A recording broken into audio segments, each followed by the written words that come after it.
Hezbollah നേതാവ് ഹസൻ നസ്രുള്ളയുടെ കൊലപാതകത്തിൽ ഞെട്ടിയിരിക്കുകയാണ് ലോകം. ധീരനായ നേതാവിനെയാണ് ലോകത്തിന് നഷ്ടമായത്. എന്നാൽ മറ്റൊരിടത്ത് സയനിസ്റ്റ് അനുകൂലികളായ മലയാളികൾ ഉൾപ്പെടെയുള്ളവർ ഹസൻ നസ്രുള്ളയുടെ മരണത്തിൽ ആഹ്ലാദം പ്രകടിപ്പിക്കുന്നുണ്ട്.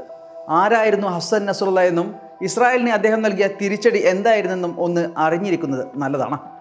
ആരായിരുന്നു ഹസൻ നസ്രുള്ള? പരാജയം എന്തെന്നറിയാതെ ലോകശക്തിയായി വിരാജിച്ച ഇസ്രായേലിന് പരാജയത്തിന്റെ കൈപ്പുനീർ സമ്മാനിച്ച നേതാവ്. ഇസ്രായേൽ കൈവശം വെച്ച തങ്ങളുടെ നാടിനെ തിരിച്ചുപിടിച്ച സയനിസ്റ്റ് ശക്തികളെ കെട്ടുകെട്ടിക്കാൻ ഹിസ്ബുള്ളയെ നയിച്ച കരുത്തുറ്റ നേതാവ്. ഹിസ്ബുള്ള എന്ന പോരാട്ട സംഘത്തിന് രാഷ്ട്രീയ, സൈനിക, സന്നദ്ധ മേഖലകളിലേക്ക് ഉയർത്താൻ മുന്നിൽ നടന്ന ഹസൻ നസ്രുള്ള എന്നും അവരുടെ അനിഷേധ്യ നേതാവാണ്. 1982 ഹിസ്ബുള്ള രൂപീകരിക്കുന്നത്. വെറുതെ ഒരു സംഘടന എന്ന നിലയിൽ രൂപം കൊണ്ടതല്ല ഹിസ്ബുള്ള. സബ്ര ഷത്തീല കൂട്ടക്കൊലയ്ക്കു ശേഷം തെക്കൻ ലബനാൻ കൈവശം വെച്ച ഇസ്രായേലിനെ തുരത്താൻ വേണ്ടി തന്നെയാണ് ഈ സംഘം ഉണ്ടാകുന്നത്. ലബനാനിലെ ഇസ്രായേൽ അധിനിവേശം അവസാനിപ്പിക്കുക എന്ന മിനിമം അജണ്ട വെച്ചാണ് ഹിസ്ബുള്ള രൂപപ്പെടുന്നത്. 1992 നസ്രുള്ള ജനറൽ സെക്രട്ടറി ആവുന്നത്. അദ്ദേഹത്തിന്റെ മുൻഗാമിയായ അബ്ബാസ് അൽ മൂസവി ഇസ്രായേൽ ആക്രമണത്തിൽ കൊല്ലപ്പെട്ട ശേഷം വെറും 32-ാം വയസ്സിൽ അദ്ദേഹം ഹിസ്ബുള്ളയുടെ ജനറൽ സെക്രട്ടറി ആവുന്നു. സംഘടനയുടെ തലപ്പത്ത് വെറും ഒരു വർഷമേ മൂസവി ഉണ്ടായിരുന്നുള്ളൂ. മൂസവിയും കുടുംബവും സഞ്ചരിച്ച വാഹനവ്യൂഹത്തിന് നേരെ ഇസ്രായേലിന്റെ അപ്പാഷ വിമാനം പതിക്കുകയായിരുന്നു. ഹസൻ നസ്രുള്ള കൊല്ലപ്പെട്ട ബെയ്റൂത്തിലെ ദാഹിയിൽ വെച്ച് തന്നെയാണ് മൂസവിയും ഇസ്രായേൽ വകവരുത്തുന്നത്. പിന്നീട് ഈ മരണത്തിന് ഹിസ്ബുള്ള പകരം ചോദിച്ചതും ബ്രസീലിലെ ഇസ്രായേൽ എംബസി ആക്രമിച്ചതുമെല്ലാം ചരിത്രം. അതുവരെയും കേവലം ഒരു പ്രതിരോധ സായുധ സംഘം മാത്രമായിരുന്ന ഹിസ്ബുള്ളയെ ഇന്ന് കാണും വിധം രാഷ്ട്രീയ സന്നദ്ധ സംഘടന കൂടിയായി പരിവർത്തിപ്പിച്ചതിൽ നസ്രുള്ളയുടെ പങ്ക് ചെറുതല്ല. തെക്കൻ ലബനാനിൽ അധിനിവേശം നടത്തിയ ഇസ്രായേൽ സൈന്യത്തിനെതിരെ പൊരുതാൻ റോക്കറ്റ് സാങ്കേതികവിദ്യയടക്കം അദ്ദേഹത്തിന്റെ നേതൃത്വത്തിൽ വികസിപ്പിച്ചു.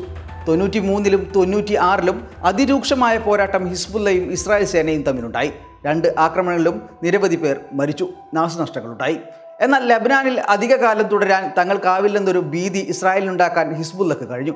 പിന്നീട് 2000-ൽ സയനിസ്റ്റ് സേനയെ ഹിസ്ബുള്ള തങ്ങളുടെ നാട്ടിൽ നിന്ന് കെട്ടുകെട്ടിച്ചു. ഇന്നോളമുള്ള ചരിത്രത്തിൽ ആദ്യമായി ഇസ്രായേലിന് സൈനിക പരാജയം സംഭവിക്കുന്ന ഇടമാണ് തെക്കൻ ലബനാൻ. ആ പരാജയം ഇസ്രായേലിന് വരുത്തി തീർത്ത സംഘടനയാണ് ഹിസ്ബുള്ള. അതിന് നേതൃത്വം കൊടുത്തയാളാണ് ഹസൻ നസ്രുള്ള.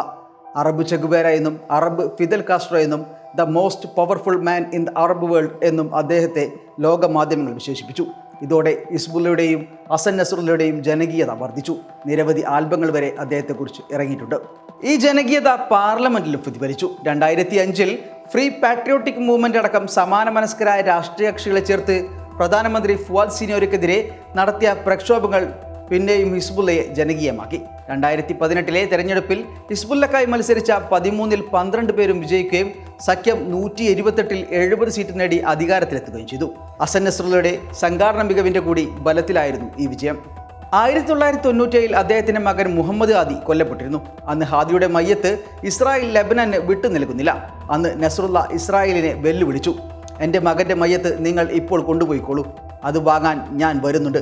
പിന്നീട് 2004-ലാണ് ആ മയ്യത്ത് ഇസ്രായേൽ വിട്ടുകൊടുക്കുന്നത്.